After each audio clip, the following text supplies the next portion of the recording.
मुजफ्फरपुर के एक हॉस्पिटल में आईसीयू में आग लगी। कई मरीजों की जान चली गई। उसके बाद समस्तीपुर में प्राइवेट हॉस्पिटल्स की फायर सेफ्टी इंस्पेक्शन हुई। कैमरा चला, इंस्पेक्शन हुआ, बयान भी आया। लेकिन सबसे बड़ा सवाल ये है कि इंस्पेक्शन की रिपोर्ट कहाँ है। समस्तीपुर में लोकल मीडिया ने दिखाया कि एसडीओ की टीम ने कई प्राइवेट हॉस्पिटल्स और सेंटर्स की जांच की। खबर बड़ी थी। कहा गया कि कई जगह इरेगुलरिटीज मिली। कुछ हॉस्पिटल्स डॉक्टर लिस्ट के हिसाब से डॉक्टर्स नहीं दिखा पाए। कुछ जगह रजिस्ट्रेशन या सेफ्टी कंप्लायंस पर सवाल उठे।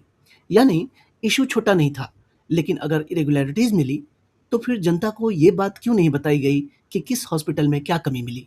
कई बड़े अस्पतालों के नाम इस जांच में आए और चर्चा के दायरे में भी आए। लेकिन सवाल सिर्फ किसी एक अस्पताल का नहीं है। सवाल यह है कि अगर किसी अस्पताल में फायर सेफ्टी, रिकॉर्ड्स, रजिस्ट्रेशन, डॉक्टरों की उपलब्धता या अन्य आवश्यक कंप्लायंस पर गंभीर कमियां पाई गई तो क्या सिर्फ इंस्पेक्शन करके बात खत्म हो जानी चाहिए? जनता को यह जानने का हक है कि जिस हॉस्पिटल में वह अपना पेशेंट लेकर जा रहा है वह वास्तव में सुरक्षित है या फिर सिर्फ देखने में बड़ा है। यही सबसे बड़ा सवाल खड़ा होता है। अगर निरीक्षण जनहित में किया गया था तो उसकी रिपोर्ट भी जनहित में सार्वजनिक होनी चाहिए। किस अस्पताल में कौन सी कमियां मिली, किसे चेतावनी दी गई, किसे नोटिस जारी हुआ, किसकी फायर एनओसी की वैधता समाप्त हो चुकी थी, किस अस्पताल पर कार्रवाई होनी चाहिए थी और किसे सुधार के लिए समय दिया गया।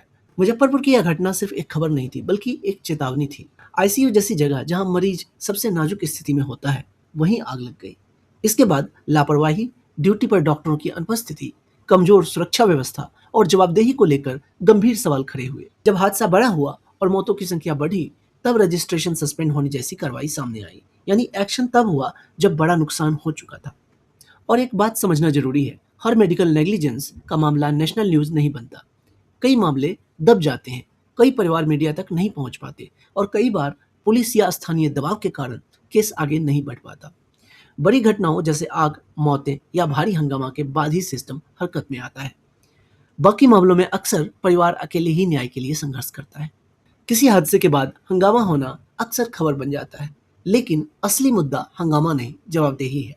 कई बार परिवारों को कोर्ट तक जाना पड़ता है। कंज्यूमर कोर्ट से कंपनसेशन मिलने के बाद ही सिस्टम को जवाबदेही याद आती है। लेकिन हर परिवार के पास इतनी क्षमता नहीं होती कि वह लंबी लीगल लड़ाई लड़ सके। इसलिए जरूरी है कि जांच की रिपोर्ट और एक्शन की जानकारी प्रशासन खुद पब्लिक करे, ताकि फोकस सिर्फ हादसे की बाद की अकाउंटेबिलिटी पर नहीं, बल्कि पहले से प्रिवेंशन पर हो।